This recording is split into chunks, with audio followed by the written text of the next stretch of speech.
Hey, Sister Joan. How we doing, Christian? Another Doing week. well?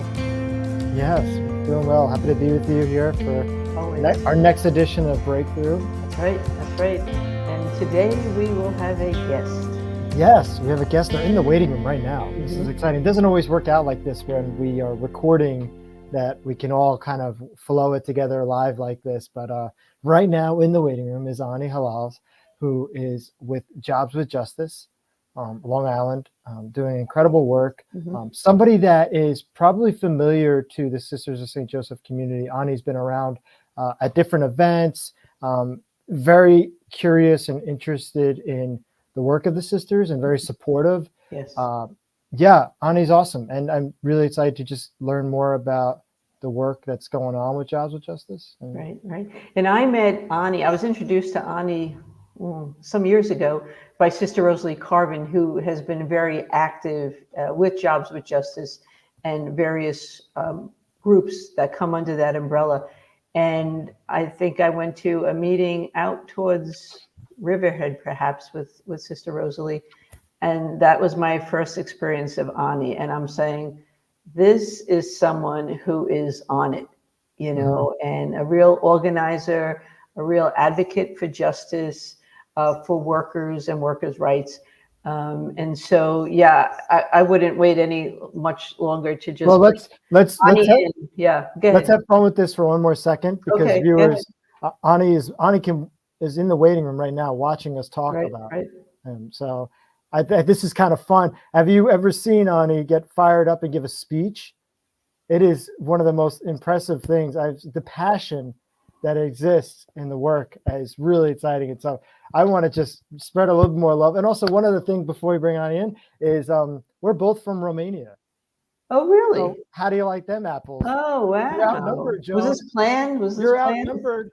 I'm bringing it. So here, come on in. I am blessed to be among. Oh, there's Ani.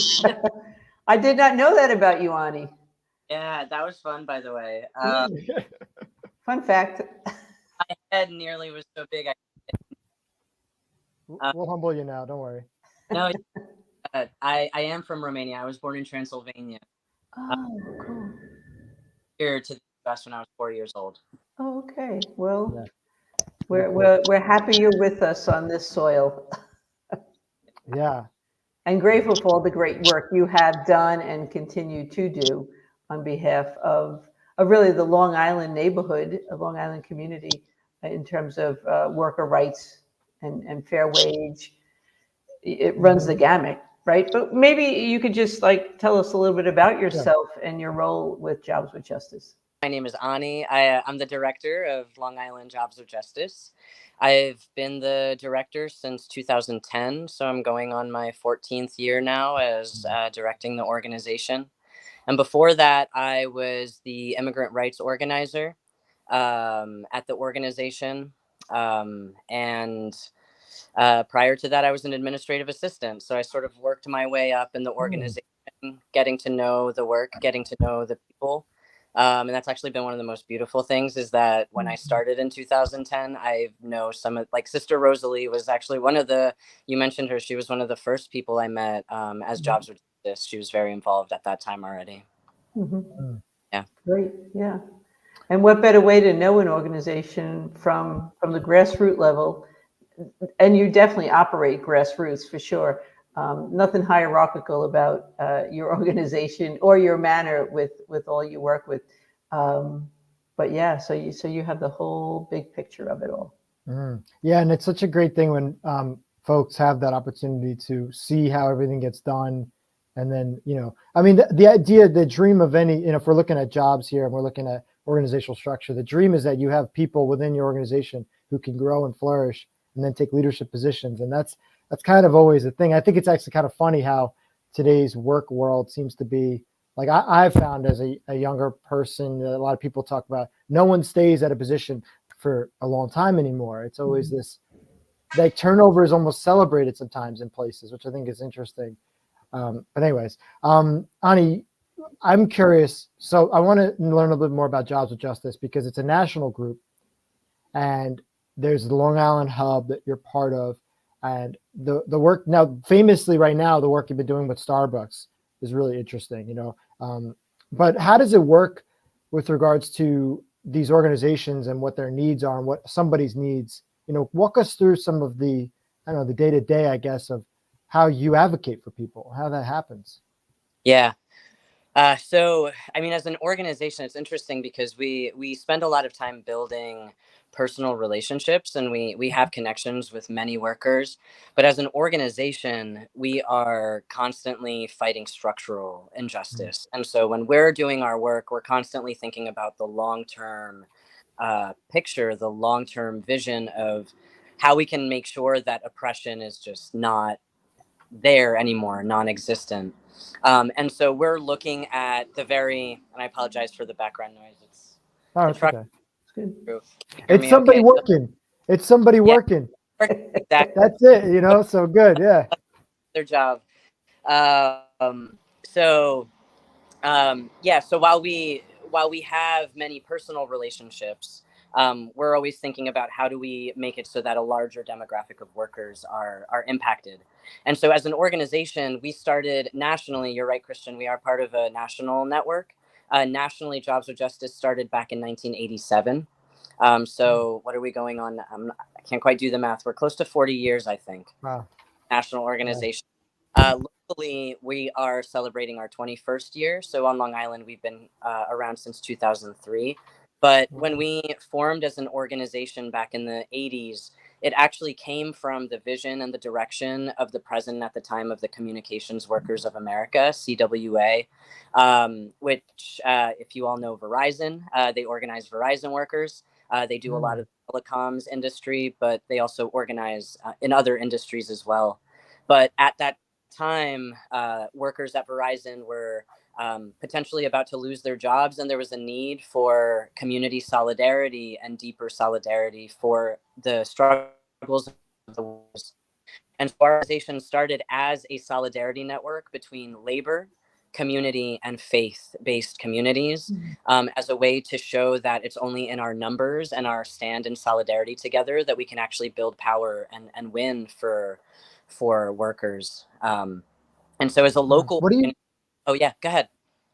I was going to say, just to paint a picture for our viewers too, as you're sharing, what are some examples of some of the things you're seeing right now that are the battles? You know, because I think that's one thing I always think of is like, you know, maybe not everyone who is watching or, you know, listening or whatnot is super familiar. They see people outside of a Starbucks going, hey, yeah, sure, everyone wants to get paid more, but it's not always about the money, right? It could be other things. It could be, so what are some of the things that you're seeing that are important for people to be aware of? Yeah, I mean, so right now, I'll talk about the Starbucks work since you'd Sure. mentioned. We've been supporting Starbucks workers who have been on the journey of organizing and unionizing their workplace since 2022. So it's about 2 years now, and we've been supporting them locally here on Long Island, where they've unionized at 8 Starbucks stores. And the reason that they're unionizing, yes, of course, salaries and wages are always at the top of the list, right? Because workers need to be able to afford their basic needs. But there's also significant issues around respect, dignity, and safety at these jobs, right? Many of these workers, we know that Starbucks workers are younger.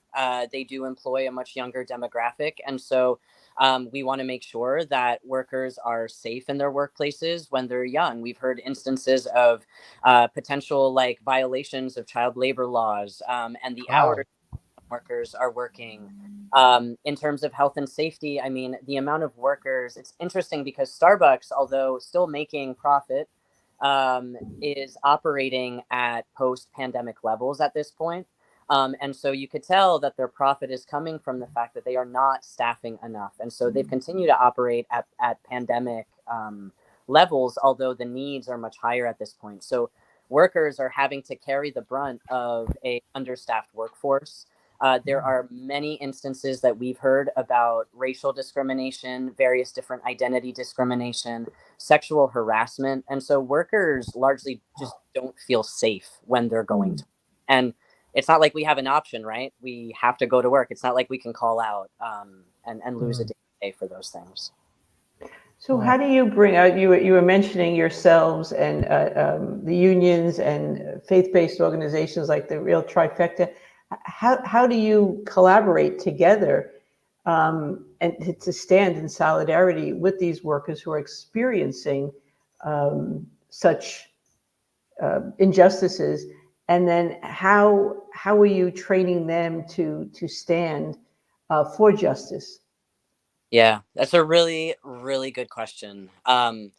And gosh, I have so many answers to that. I mean, my one answer is that organizing is really hard, but it is long-term work. And Yeah. so a lot of it starts with building relationships and being in community and connection together. It's not as easy as just, a rally cry, right? Like you can't just throw up the bat signal and people will come out. You have to be able to build a community and an understanding and a recognition, awareness of what's going on. And so we've spent many years building different kinds of structures into our organization where these folks from different constituencies are constantly together building relationships with one another. Christian Amos is one primary Yeah. example of how we do that. We bring faith leaders together with community leaders and labor leaders, and we share about what's happening to workers, because at the end of the day, it's not always the issue that us together, but it's our deep rooted values and commitment to that everybody is treated with dignity and respect. Yeah. And that transcends whether you're a worker or whether you are, some other leader in the community or some other oppressed group. It really, that shouldn't matter. And so if we can hold these relationships, also understanding that labor is very much what sort of binds our world together, right? Like we can't be here. Like imagine a day without workers. Imagine a collective worker strike. I mean, we would absolutely crumble, I think. And so it's really fostering that connectedness, right? Not so much the issue, but the humanity in all of it. Mm, gosh, yeah. I think it's interesting with the Starbucks thing, and I don't mean to make this a let's poo-poo Starbucks or whatever, but I studied business originally in undergrad, and I remember reading one of Howard Schultz, the CEO or one of the founders of Starbucks, and I remember thinking, oh, it's a really interesting business model and all this. And it's funny, not funny, it's problematic when sometimes you see these organizations that work really hard to present a certain ideology and have this forward-facing diversity, this really, but then when you actually get down and you meet people, as you're saying, Ani, and make connections, and you realize, oh, the ball's being dropped. And so there's a real big difference here between actively working towards those solutions and then also presenting as something else. And so I applaud you for your work and what you're doing there, because that's an uphill battle there, especially against something that has such a big face in Yeah. society, you know? Yeah. It wasn't really a question, just more just an interesting little note. I'll say this to just to give you make your head a little bit bigger again. When I first started in this role, Joan, one of the things I noticed, you go to certain events and stuff, and you see people. In my first few months, I was just really just sitting back watching, and I saw Ani at a few events, and I just noticed the way that people gravitated towards Ani when you were in the room. It just made me realize, like, oh, Ani's a connector. Really knows people. Like, this is somebody that I should really talk to and be aware of, because, like you're saying, you're organizing, and there's a difference between activism and organizing. Could you actually reflect on that with us here? When did you realize in your journey that difference between, going and being a passionate, I'm gonna do this, and then realizing, ooh, I'm gonna step back and let me go take a couple meetings. Let me. It's gonna take a little more time. What was your moment of waking up to that reality? Oh, I was young. I was a college organizer. Oh, cool. Yeah, I went to Stony Brook University, and it was 2004 that I joined a student group called the Social Justice Alliance, which was an anti-war group that was organizing on campus. And through my involvement there, I got very interested and involved in organizing that was specifically focused on going after corporate greed. And so, of course, I landed Jobs with Justice many years later, but I spent many years organizing a campaign there to get Coca-Cola kicked off of campus. And so I knew right then that that was going to take a very long time, and that in order to do that, you really needed to build a base of people who not just recognized the brand, but understood the issue and what the brand was doing to communities. And that takes a lot of time in the culture that we live in, which is a very consumer capitalist culture. And so you kind of have to like, you have to work with the person before you can really break down the ideology a little bit. And so, yeah, connecting with humans and understanding them and who they are and why they do what they do and why they're passionate about what they're passionate about is that takes time. But it has to be part of how we build power together. Yeah, and that's the breakthrough, right? You know, because we're also in a culture that wants it done like yesterday, and we're not accustomed to building one relationship at a time. But as an organizer, you recognize the power of relationships. You know that it's a power with and not a power over. And yeah, if you were to take something on yourself, you can get it done like 1, 2, 3, no doubt. But as you say, it's the long term. If you want to go further, then you have to go together. That's right. But building those relationships, breaking down those barriers that permit or allow these injustices, especially for workers, to continue, takes a lot of patience and fortitude. And so, how do you maintain your patience and fortitude? Uh, I don't know. I think I just have a lot of hope. Um, because it's really hard. I mean, it's very hard even just working. Oh my goodness, I had a lot of hope that at the end of the day, if we're all still very much focused on the same outcome, that there will be moments where we will come together.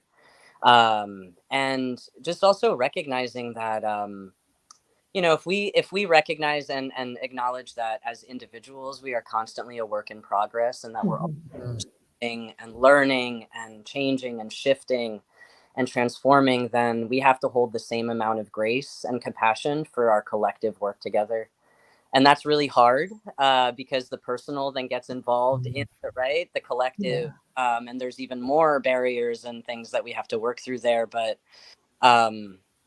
it's the commitment to it. There's no easy way to do this, right? At this point, it's hard and it's messy, and we just have to trust that there's also beauty and positivity in that. And so I go along for the ride because I feel like there's really no other way to do it. Yeah, and that's the importance of community too. That helps us keep the commitment, right? Yeah. Yeah, great. That was a lovely answer. Yeah. Ani, I want to. I'm curious. What is a recent victory that you are most proud of with your work with Jobs of Justice? And this doesn't have to be personal, direct. This is don't yeah. This doesn't have to be just like I'm so proud of what I did, but like what's something that you witnessed, maybe even too, within your work that was a victory that you said this is why this works. This is why this is important. I guess I could say, like, even just a recent event that we partnered on this weekend. We've been developing a relationship with the Brookhaven Landfill Action Remediation Group, BLARG, who's actively working to remediate and shut down the Brookhaven landfill, which is very much harming their communities. And we hosted an event collaboratively this weekend, where it was actually an initiative where we were inviting our faith community in to participate and learn more.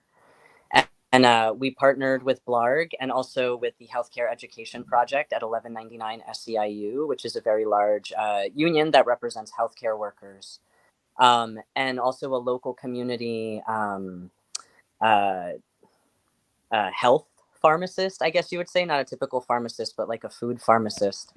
And we work together to show the many layers of how these kinds of issues affect communities, from the workers that labor in the dump to the impact that then the larger dump has on the community and the workforce in the community and the people living there, and the ways in which different types of worker communities can actually support, like 1199 can support these efforts through healthcare initiatives and things like that. So I saw that as a huge victory, because we oftentimes operate in very like siloed and isolated manners.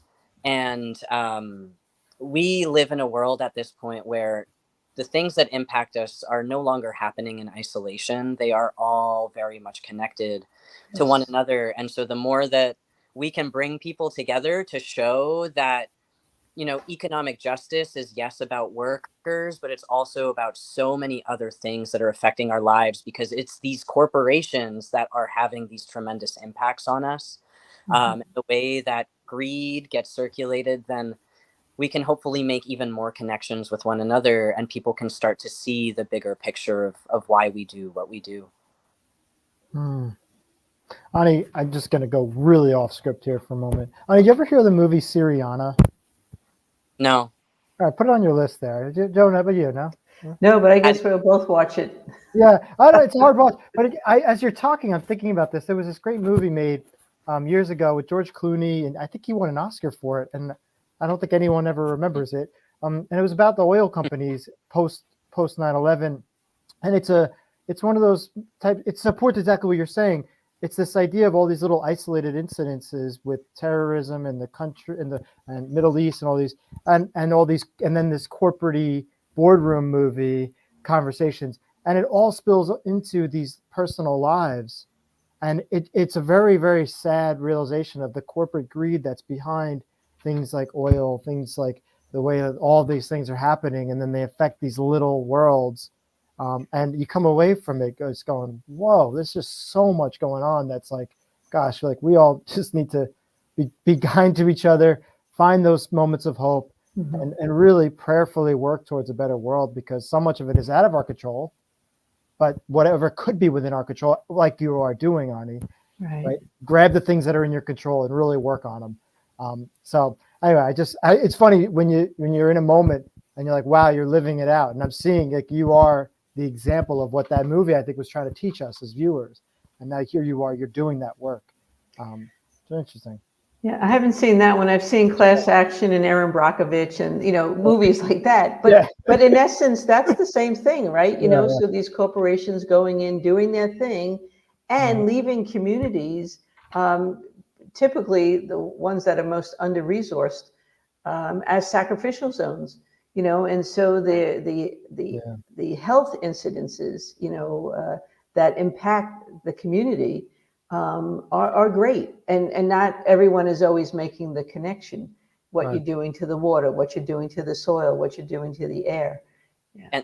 And on Long Island, that's even harder to witness because of how segregated our communities are and how siloed we are. And so you can have a pop island where people are living in, you know, the lap of luxury, and they have all their basic needs met. They have access to healthy food. They have access to fresh food. They have medical facilities in their communities. They have open spaces and parks for their children to go to. They have access to the beaches.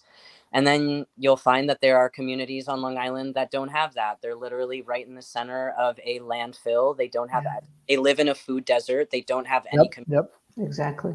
And we wonder why they have the highest rate of asthma and why, right? Like none of like we're beyond. This is where I'm riled up, right? We're beyond having to ask these questions as a society. We know exactly why these things are happening to people, and I had that when I was a campus minister. We would do projects on food deserts, and we'd take the students to Camden, New Jersey, and then we do a little drive throughout Long Island with some students, and showing students that what food deserts were and that they were around really was hard for many of them to realize. They were like, no, what are you talking about? This like I'm like, and I would name a few different towns. I say, how often do you drive through those towns? I said, not really. I was like, well, that's it. Your life has been designed for you in a way to avoid these areas. It's like, that's not an accident. There's no need for you to go to that spot because you're not, everything is a target audience or whatnot. And just waking people up to that reality was very sad and sobering. But yeah, Long Island, it's here. It is for sure here, and you're witnessing it firsthand. And although those are realities where some communities seem to be flourishing and bountiful and fresh air, clean water, and so on, and others are lacking in it, it's still so necessary to break that illusion of separation. Because while I feel like I have it good and have access to all of these that make my life better, I'm breathing the same air. You know? And guess what? You know who, and you know this, Ani, but who's riding their bike or, carpooling into those nice towns to work to keep those towns moving and shaking? Exactly. The people that are in Right. those other towns. Mhm. That's right, because public transit, right, is also lacking, and it's only in certain communities, and it's just, Yes. when you start putting the whole picture together, it's really, Yeah. I mean, how Yeah. many times do you go out east and stuff and you see, you see workers biking in from Mhm. the neighboring town who are, year-long people living out east, just doing what they can, indigenous, migrant workers.